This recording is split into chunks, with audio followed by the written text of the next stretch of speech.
ஹாய்மா. நம்ம இப்போ வந்துட்டு முருங்கைக்கீரை பொரியல் தான் செய்ய போகிறோம்.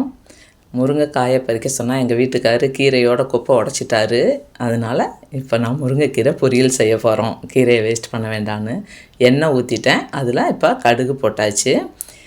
கடுகு கூட நீங்கள் கடுகு, உளுந்தம்பருப்பு, கடலைப்பருப்பு என்ன வேணாலும் போட்டுக்கலாம்.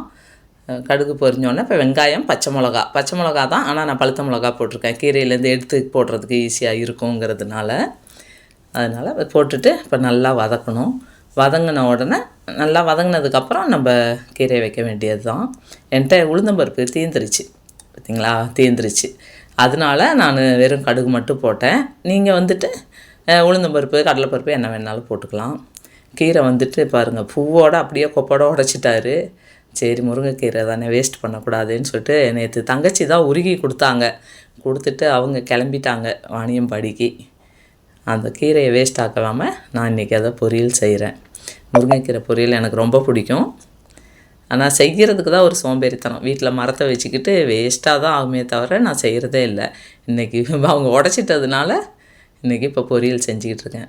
முருங்கைக்கீரை வந்துட்டு ரொம்ப நேரம் வேகணுங்கிற அவசியமும் இல்லை. சும்மா வதங்கினாலே போதும். அதே மாதிரி நம்ம அவசரப்பட்டு உப்பு ஃபஸ்ட்லேயே போட்டுறக்கூடாது. ஏன்னா முருங்கைக்கீரை நிறைய இருக்கிற மாதிரி தெரியும். அதுக்கப்புறம் வதங்கி வரும்போது கொஞ்சமாகிரும். அப்போ நமக்கு அளவு தெரியாமல் போயிடும். ஆல்ரெடி எனக்கு வேறு பிபி இருக்குது. அதனால நான் உப்பு ரொம்ப கம்மியாக தான் சாப்பிடுவேன்.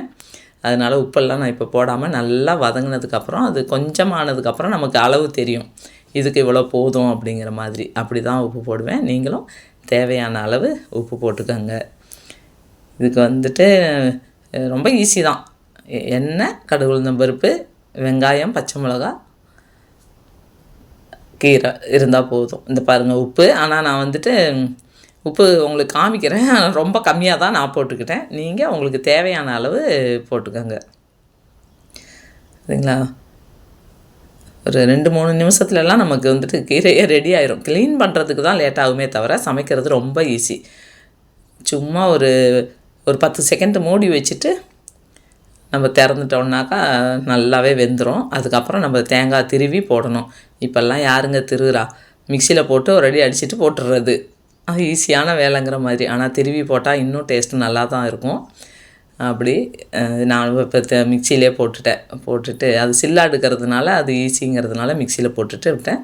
திருவி போட முடிஞ்சால் திருவி போட்டுக்கோங்க. ஜாரில் இருக்கிற இன்னும் கொஞ்சம் தேங்காய் இருக்குது, அதையும் நான் இதில் போட்டுடுறேன். சுத்தமாக அது போட்டால் தான் நல்லாயிருக்கும். போட்டுட்டு நல்லா கிண்டி விட வேண்டியது தான்.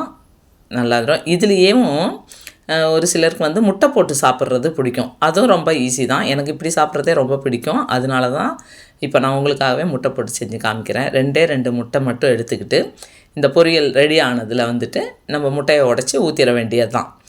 2 முட்டையை உடச்சி ஊற்றிட்டு நல்லா கிண்டி விட்டுறணும். ஏன்னா நம்ம ஆல்ரெடி எல்லாமே போட்டுட்டோம். அதுலேயே 2 முட்டை மட்டும் உடச்சி ஊற்றிருக்கோம். உடச்சி ஊற்றி விட்டு நல்லா கிண்டிட்டு 2 நிமிஷம் இல்லை, ஒரு 30 செகண்டு மூடி வச்சுட்டு இப்படி இது நல்லா கிண்டி விடணும். கிண்டி விட்டுட்டு மூடி வைக்கணும். மூடி விட்டுட்டு எடுத்து பார்த்தா நம்மளோட முருங்கைக்கீரை முட்டை பொரியல் ரெடி. அவ்வளோதாங்க, ஈஸியான வேலை. எல்லோரும் இது மாதிரி செஞ்சு சாப்பிடுங்க. நிறைய பேர் செஞ்சு சாப்பிடுவீங்க. நான் தான் செய்கிறதில்ல.